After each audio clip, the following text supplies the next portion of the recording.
Welcome to MacGyver's Workshop, where you never know what we're going to be working on next. If you're not too careful, you just might learn something.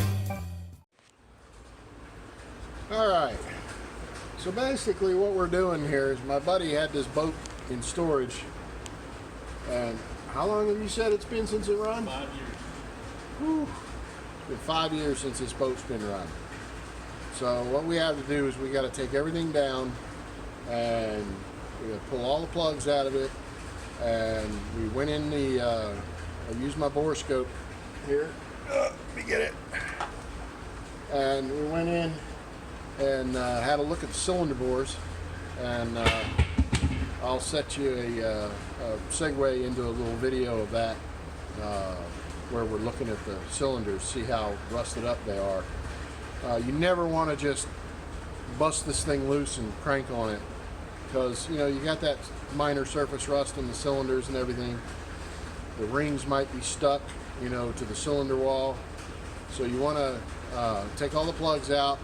If you got a bore scope, get in there and get a look and see what you got. This looks great, it's no problem, just minor surface tarnishing on the cylinders, but you can still see the crosshatch on it. It's great. And then spray you some WD-40 in the cylinders, and in this case the motor's actually stuck. It's not, technically it's seized, but it's not really like seized up, it's just stuck. And what we're going to do is we're going to let that WD-40, you do about a 5-second blast, or count to 5 blasts of WD-40 in there. We'll let it sit for a few minutes, and then we'll come back by and we'll try and break it loose again, and then we'll turn the engine over by hand with all the plugs out, a few times to clear those cylinder walls up, and we'll get back in there and get a look at it. So, all right, now we're going into cylinder number 1 here.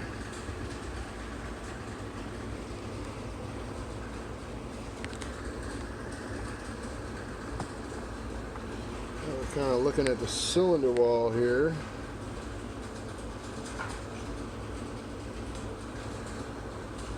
You can actually see the cross hatching. Actually see the cross hatches on the cylinder wall of this thing.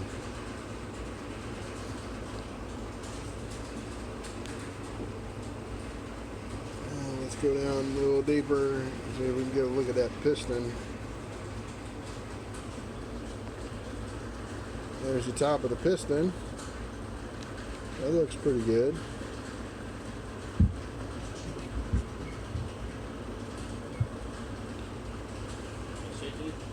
Yeah, you're fine.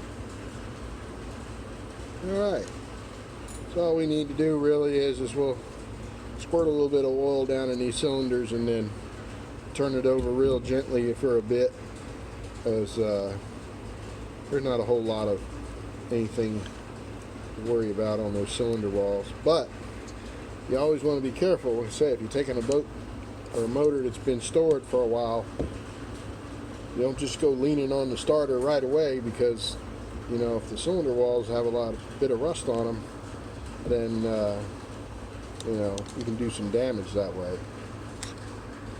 But either way, all right, time for a MacGyver's Workshop quickie. And I'm not usually I don't usually work on boats, but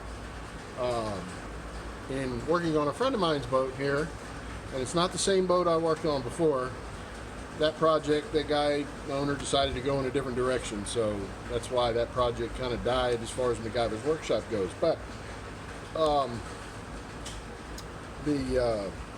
we came across something here, and this is a Mastercraft boat with a 351 Windsor Harley 4-barrel, kind of little ski boat kind of thing, and it has a pump, a water pump that sticks on the front of the crankshaft and has an impeller in it, and some times when you go to change that, you play heck getting it out.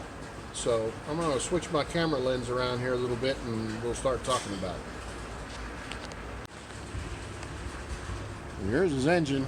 This is a Mastercraft Ski Boat, so that's a 351 Windsor with a honking Harley carburetor on top of it.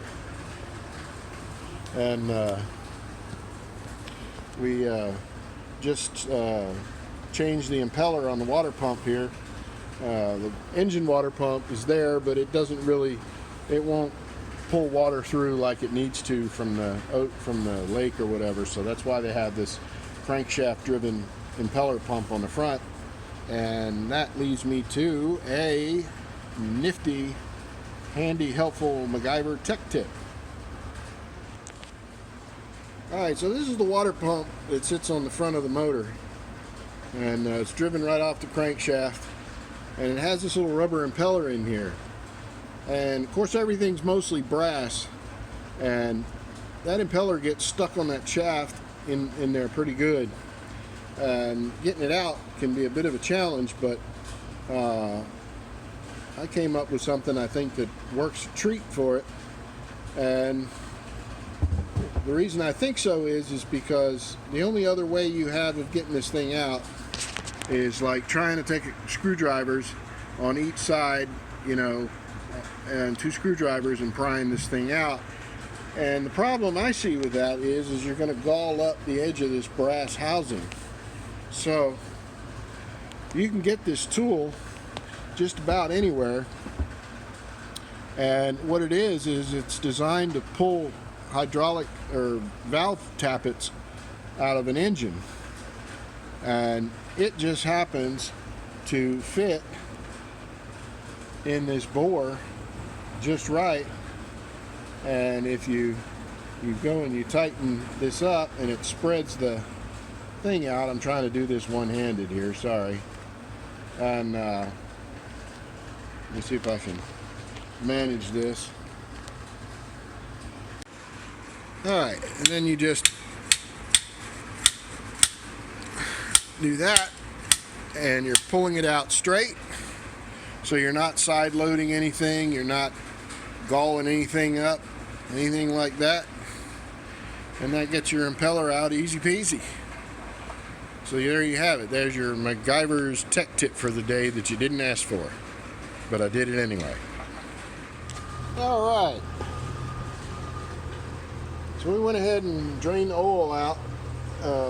This one has a really nice setup. It has a hose coming off the oil pan, and you just run it out of the drain hole in the hull, pop the cap on it, and all your oil runs out. So that's nice and easy. Now the transmission, a little different. I'm going to use my little power super sucky thingy, and it just hooks up to the battery and just sucks all the fluid out through the dipstick hole, and we're good.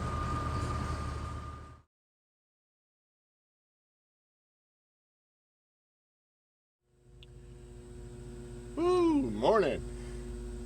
So it's the next morning, and I'm waiting on my friend to get on over here, and let's kind of recap on everything we've done to this thing.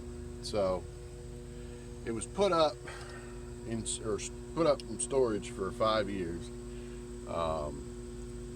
Thankfully, it wasn't as bad as the Harley. It's a plastic fuel tank, so we didn't have rust to deal with. But we did have to go through and clean the whole fuel system out.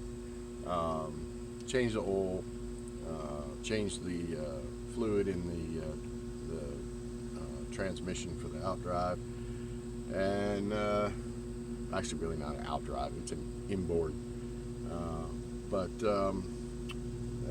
You know, went through the carburetor, which is a pretty spiffy little Harley. Looks like a 600 or 650 vacuum secondary. Put new plugs in it, check the bilge pump, and you know, when he gets here, we're going to push some water through it and fire it up and see what it sounds like. So stay tuned. All right, time for the moment of truth here. Let's fire this bad boy up and see what she sounds like after 5 years.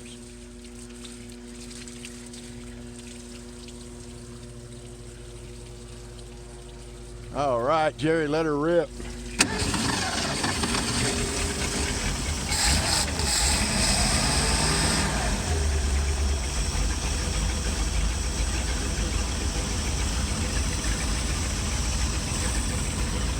But Harley don't have no trouble dumping good and plenty amount of fuel in there, does it?